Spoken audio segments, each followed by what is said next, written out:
So welcome everybody back to BeamNG.drive. I know it's been a while since we did anything on this game, but I've just been so busy with like the Forza and stuff that it's really just been put to the wayside really. But still, there's been a brand new car added, and this is it, the Civetta Scintilla I'm not entirely sure how to say it, but yeah, it was made between 2020 and 2022. Brand new to the game, as a really rather sizable update. And yeah, it's got 652 horsepower, 450 pounds-feet of torque from a 5-litre V10 engine. It's now got all-wheel drive, 7-speed dual-clutch gearbox, and independent front suspension front and rear.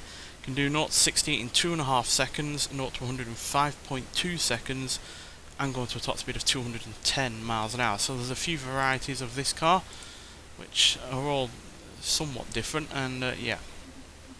Just quickly find the thing for you. I can never find cars on this game. So yeah, this is this version here, the GTX version, and as you can see, it weighs 3,439 pounds. So not the lightest by any means. I imagine, yeah, the race version, as you can see, is 2,833, and yeah. But as you can see, you've got a movie car, the Dark Owl, which is probably something for Batman or something.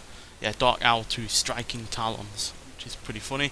Then you got your basic version with rear-wheel drive, and I say only 601 horsepower, and you got obviously convertible versions and the like, so all very interesting. But as you can see, this also has some funky doors on it as well, which are pretty nice. And yeah, this is easily the newest car in terms of supercars that we've had on this game, although obviously we've not had that many fast cars in the normal sense, especially in terms of supercars. But yeah, it looks all very nice inside. Looks like your typical car, to be honest. So well, the typical modern supercar really. And yeah, kind of looks like a McLaren at the front, and then maybe an F8 Tributo at the back. But regardless, we're going to take it around the suspension area, see how long it takes to brake it, and then we'll roll it over, blow it up and put it for a brick wall, and then we'll move on to 30, 40 and 60 mile an hour crash testing, and then we'll crash it against some vehicles itself. So quite loud, as you'd expect from a V10 that's revving up to nearly 9,000 RPM. But I imagine this is going to be quite a fragile car, which is why I went for all-wheel drive really, just to prolong the pain that it can deal with. Yeah, it's going to be interesting to see how this brakes and how this crashes, because obviously it's quite a modern car, so it should be safe, but that does not mean it's going to be tough.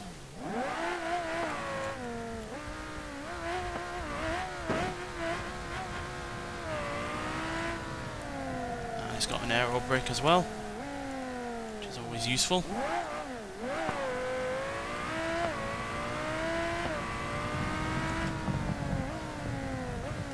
Very good brakes as well, which is really useful. Would be if I didn't do that. Oh, we're losing bits. Oh dear. Is that the end of this already? Will be if we don't get it rolled over. Oh dear. Forgot how lightweight this generally is.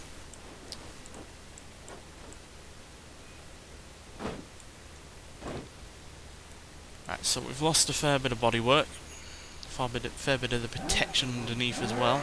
Just kicked out some of the bodywork as well with the wheels. Still driving just about. We are losing oil. I like how the wing mirror has turned all floppy. We've had that on a car before.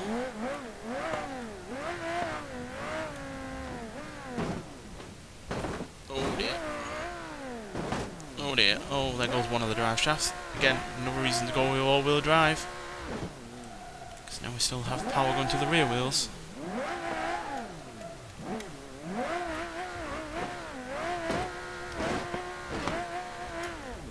Although for how much longer, I don't know.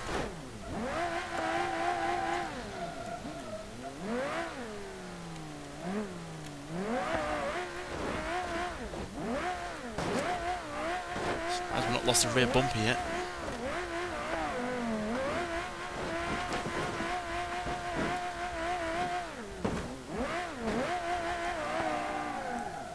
Well, if It's not going to die by normal means, it's going to die via the... oh dear.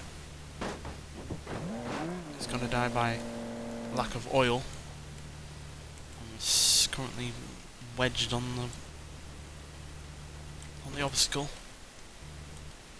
Have we died? Oh, we haven't. There we go.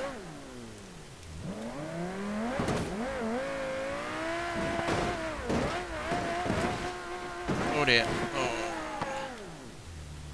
Bone crunching stuff. Lost steering on one side now.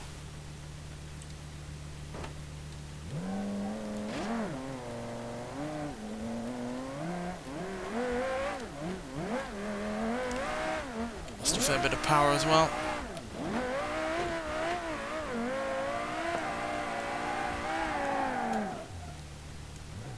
I can barely see with all the smoke.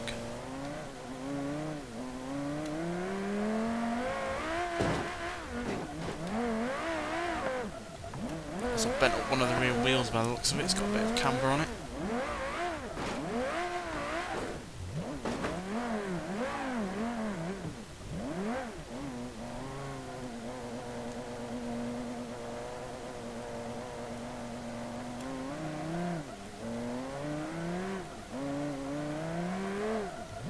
It's very poorly. Very much damaged.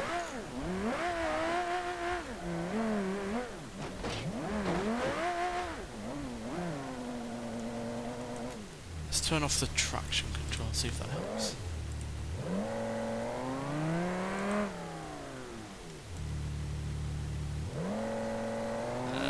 Sort of, maybe?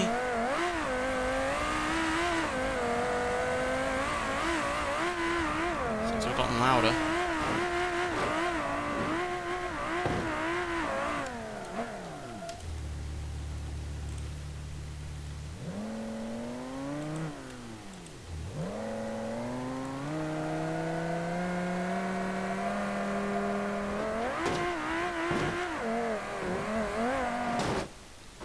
And there we go.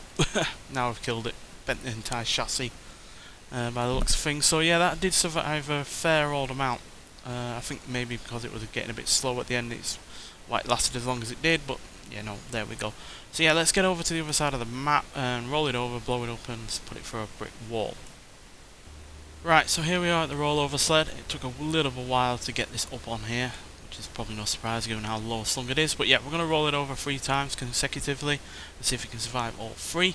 Then we'll drive into the explosive barrels at 60 mph and the same with the cinder block wall. So yeah, let's see if it can survive this, which yeah, I will be interested to see what it can do, especially in terms of safety, but also whether or not all the wheels are going to fall off.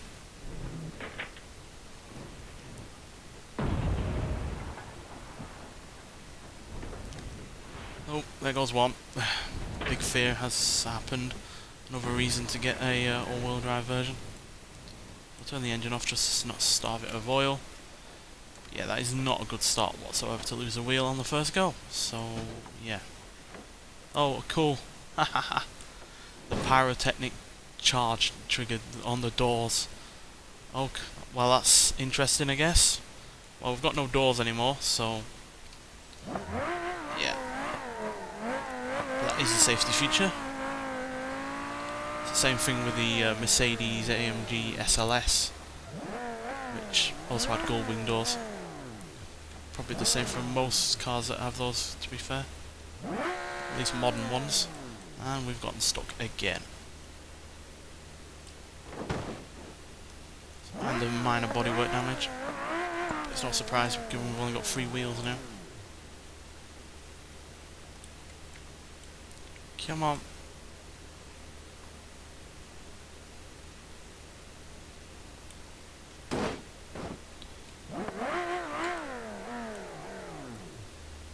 It's a bit finicky. We'll get that. Oh dear.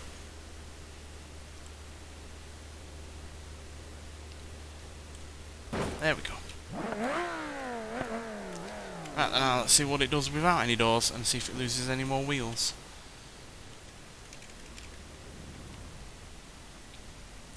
It's cool that they put that into the whole thing though. Never seen that on a car on this game before.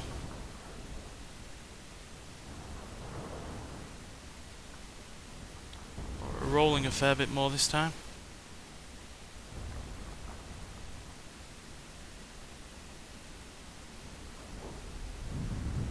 I'm losing that rear wheel.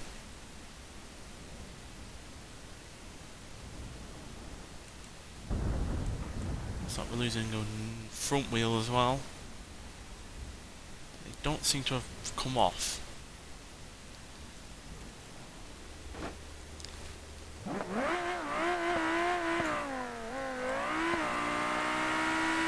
They're extremely loud. Do apologise.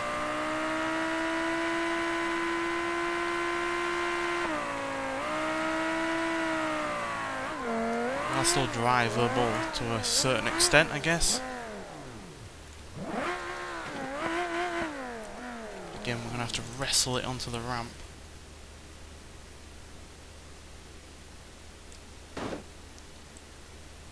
Oh, this is finicky.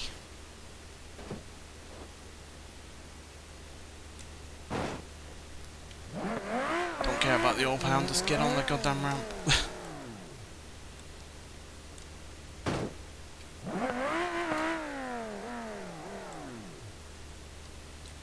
Right, let's see if we can survive one more go before it eventually dies.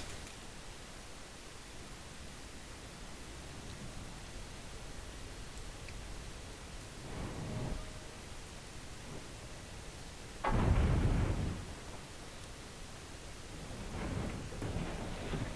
it doesn't look like it's going to drive anymore because that front wheel is, yeah, gone.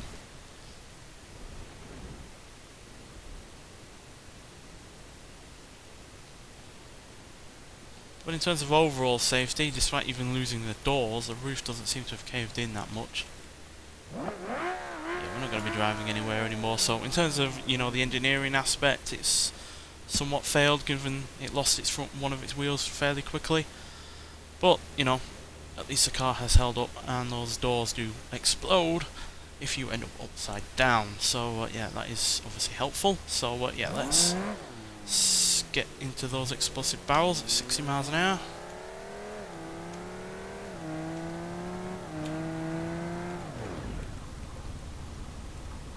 Let's see if we can deal with another kind of explosion. Oh, that's taken our entire face off. And destroyed most of the underside as well. Oh, there goes the rear. More damage on the front. Heavy landing on the roof, but we seem to overall survive that, which is fine by me. So yeah, but that was a heavy impact with those explosive barrels and sent us catapulting into the air. Right, now let's see if we can deal with those cinderblock wall. That cinderblock wall, which most cars have done, so it should do as well. Let's see.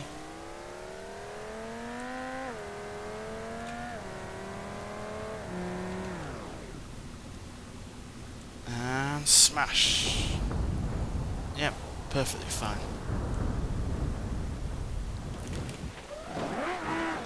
Dealt with that well.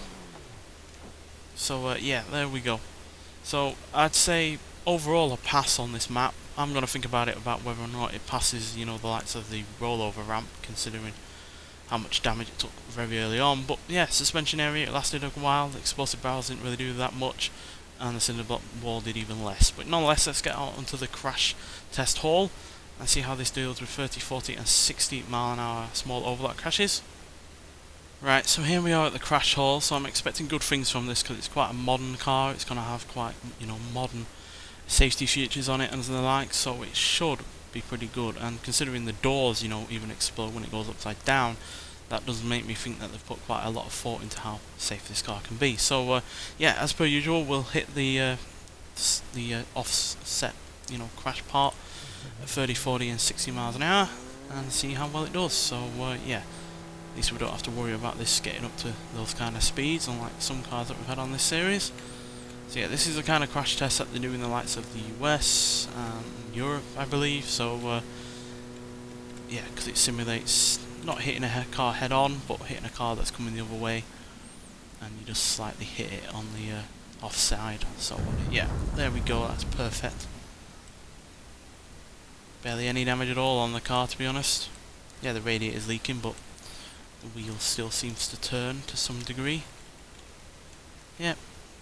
And obviously, crucially, there's been no intrusion on the inside. So yeah, that is really rather good.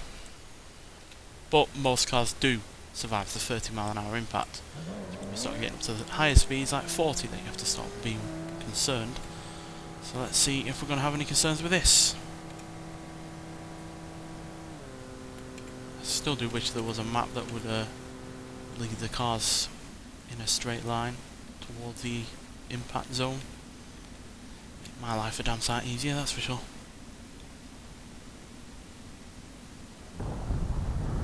As you can see, a little bit more damage this time. The door has slightly come ajar.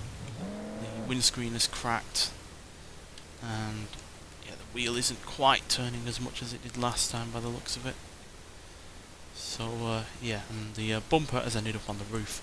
But as you can see, once again, very little intrusion on the interior. It's mainly just that door that is a little bit of an issue. I wonder if it'll still open properly. Let's get rid of this bumper.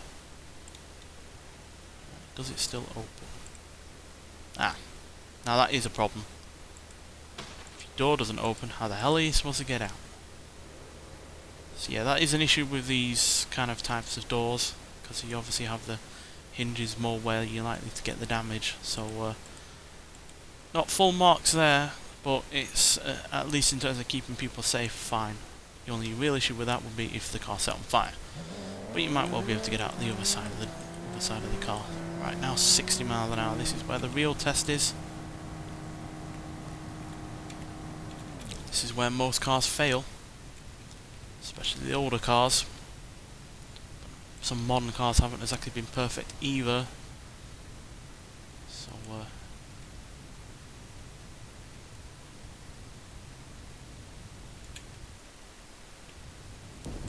oh, well, definitely a heavier impact than the previous two. The chassis is bent downwards. The door has completely come ajar now. It's not even just slightly. And that wheel does not turn whatsoever.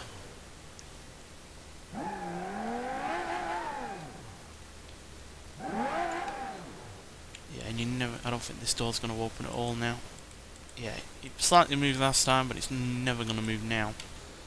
But still, inside it looks fairly safe in here. Only concern is that door. But obviously you could use the other side if you so wish. Oh. Ah, now that's a big problem. If neither door is going to open, they're not going to explode unless you're upside down. So yeah, I'm going to say it's a fail based on that. Because yeah, if you can't open any of your doors, what are you supposed to do? I'd say get out the window, but even they are quite skinny for a modern car. So yeah, a tentative half there. Half for the fact that passenger and driver will be okay in the crash, minus half for the fact that you can't even get out of the thing. So yeah, but nonetheless, let's get onto the highway and see how this deals at 60 miles an hour against other similar sized vehicles, and then one that really isn't. Right, so here we are at the highway where we're going to crash into cars going 60 miles an hour. Two of them are going to be about the same weight and size, but then one really isn't going to be the same size or weight at all. So yeah, we're going to go up against one of the Cherrier vehicles. It weighs about 66 pounds more than this, so but yeah, this is a much larger car than that, and yeah, so I feel like this will do well. So yeah, SUV, not particularly quick, but it will do the job in terms of impacting our car. So yeah. And yeah, that Cherrier is easily one of the safest cars we've ever done on this game. Oh dear, kind of missed that, but yeah, you can see the result there. Perfect in terms of us. And even the Cherrier is done pretty well as well, to be honest.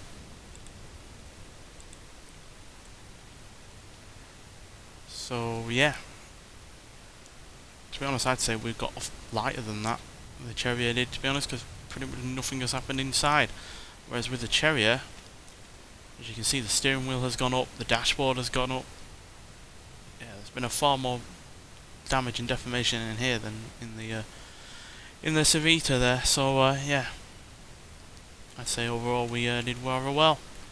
So that's a pass on our front. Right, let's see if we can go up against something a little lighter, maybe the same kind of weight.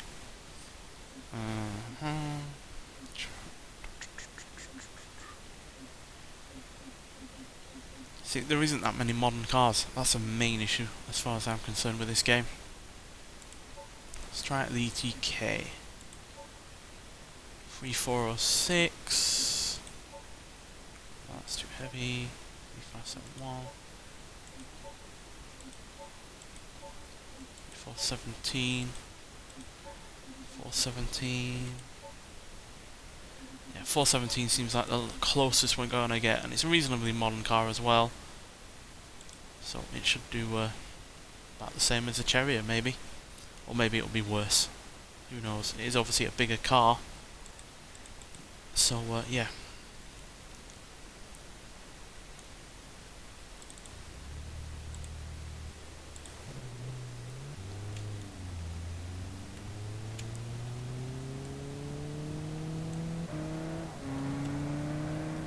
Certainly seems to drive a little straighter than the Chariot did. Right, what's gonna happen? Oh!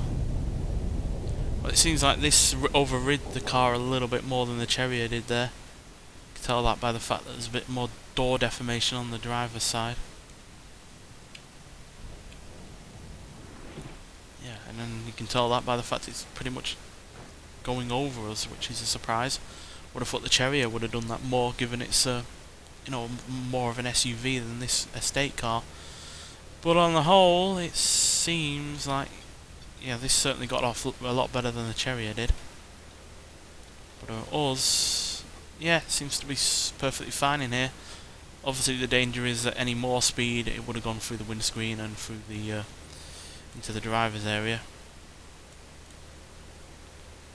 Don't think the door's going to open anymore. Nope. Does the passenger side door?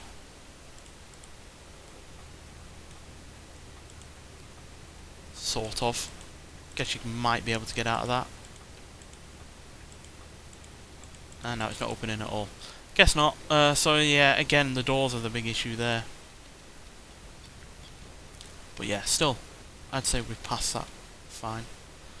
So yeah, now let's go up against something that's much heavier, much larger, and more likely than even the ETK to override our vehicle. So yeah, I think we're going to go for the Roma, to be honest. It's my favourite kind of car to crash, really. It's just a really, really rather good, you know, vehicle that can crash really nicely, to be honest. So yeah, which version? No. Let's go for the off-road version. Now this has even more ride height than the ETK, so it should. It'll probably override us even more. For some reason there is no rendering on there, or whatever it says, no texture. Then again, this game has had an update, obviously, with this new car being added, so that's probably why. Can play havoc with certain cars. I know I've had some issues with camera angles being a bit iffy. Some mods. Oh dear. We've basically turned into a ramp.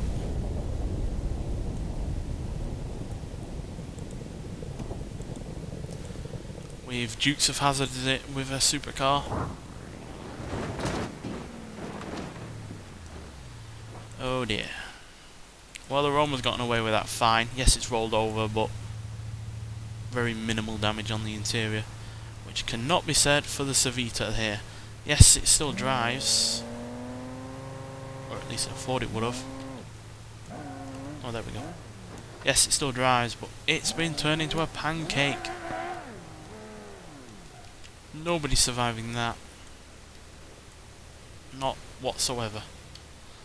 If you were small enough to survive that, you wouldn't be tall enough to drive. So, yeah, that is quite the devastating impact. But that's the kind of impact I was going for, to be honest. After the ETK managed to nearly ride over us, I was like, I wonder what would happen if a car did ride over us, and yeah, that is the result. So yeah, not a win there, but 2 out of 3 ain't bad, and yeah, it pretty much passed the crash hall and as well as the grid map. So yeah, overall a really fantastic car, really fun one to drive. It's the fastest car, standard car on the game, and yeah, it's without a doubt, you know, the most interesting new car that has been added to the game as well in terms of when it was made. So yeah, overall an impressive addition to the game, and yeah, there's obviously been other additions to the game as well, which is why the update was so large, but still, this is the main part of that update, and yeah, a fantastic one as well. So I hope there's going to be more cars added via the game from the devs themselves,